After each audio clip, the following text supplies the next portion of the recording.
Madam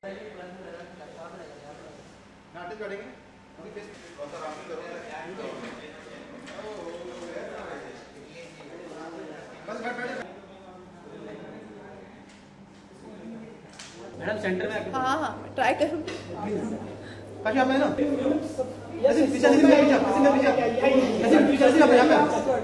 एक साल से थोड़ा ज़्यादा दिया है इस फिल्म को, तो मैं 21 जून के लिए बिल्कुल तैयार नहीं हूँ। बहुत ही but there lot of butterflies in my stomach. मैं थोड़ी नर्वस हूँ, पर मैं जो कर पाई हूँ मैंने कर लिया है इस फिल्म के लिए, और अभी सब भगवान के हाथ में है। ऐसे बहुत सारे सीन्स हैं इस फिल्म में। ये सीन्स इनके इस फिल्म के जो लेखक हैं हिमांशु शर्मा, वो बहुत ही कैची डायलॉग्स लिखते हैं। आई थिंक ट्रेलर से ही पता चल जाता है कि इनके डायलॉग्स इतने डेयर आई से बहुत लोकल डायलॉग्स हैं। और मैं ऑब्वियसली 15 साल की लड़की नहीं हूँ तो हम बनारस में शूट कर रहे थे, और आपको पता है नॉर्थ में क्राउड्स कैसे होते हैं। और मैं एक स्कूल यूनिफॉर्म में 2 चुटियाँ डाल के गई, और करीब 2000-3000 लोग थे जो शूटिंग देखने आए। उन्हें पता भी नहीं था कि कौन शूटिंग कर रहा है, पर उन्हें पता चल गया कि शूटिंग हो रही है। तो धनुष और मैं स्कूल यूनिफॉर्म में पागलों की तरह से बाहर गए, और हमने कहा भाई लोग कैसे रिस्पॉन्ड करेंगे। और नॉर्थ में कभी कभी लोग थोड़े लाउड हो जाते हैं, पर ऐसा हुआ ही नहीं। तो वो थोड़ी नर्वसनेस थी कि मैं यूनिफॉर्म में चोटीज़ के साथ बाहर जाऊंगी तो लोग कैसे रिएक्ट करेंगे, मैं परफॉर्म कैसे करूंगी इतने सारे लोगों के सामने। और वो बहुत ही एक्चुअली पहले दिन ही हमने 2 शॉट दिए, और पूरी ऑडियंस की, जैसे हम प्ले कर रहे हैं, पूरी ऑडियंस ने ताली मारी, और they were all like yelling and shouting. और ऑर्डिनरी लव स्टोरी है ये। लव स्टोरी है एक आम लड़के की और एक आम लड़की की। It's about 2 very normal people. और प्यार जो है अगर वो फिल्मों में नहीं होता तो बहुत ही कॉम्प्लिकेटेड होता है, बहुत ही मेसी हो जाता है। आई थिंक लोग और रिलेट करेंगे क्योंकि लोग ऐसे होते हैं ना, जैसे एक डायलॉग है कि डॉक्टर इंजीनियर सब लड़कियों को उठा के ले जाते हैं। और ये मुझे भी पता है, क्योंकि जब मेरी नानी बोलती है कि अगर तुझे मेरी मॉम की साइड की फैमिली में सब इंजीनियर है या सब डॉक्टर है या कोई बैंकर है।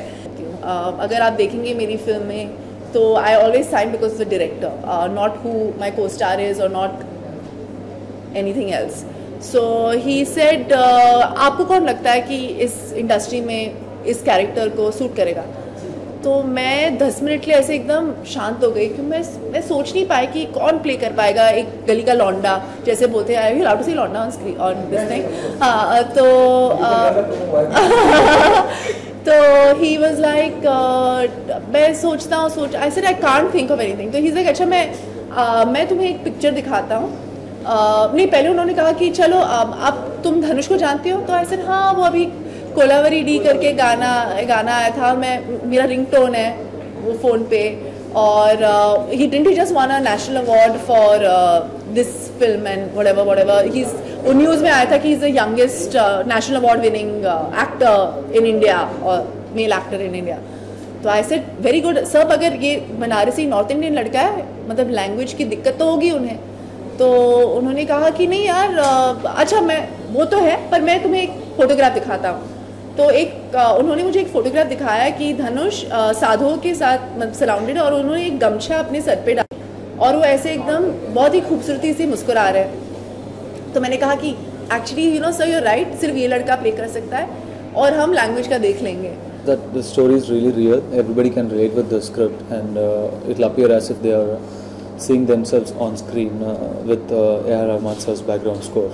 That should be really special. And of course A.R. Rahman sir's music. These two should be the USP of Ranjit. He had a lot of pressure, he had a lot of hurdles, and it was not easy for him to pull off this project. Especially it's with a newcomer in the film, and to pull off the budget that he's pulled off for. What happens here also, and Kundan is a grown-up child. He's very adamant, and his way of looking at life is really childish, and he's just born to fall in love with Zoya and to be in love with Zoya, and that's what it is. I'm very sure they will relate with Kundan at any point. definitely. I'm very confident about it.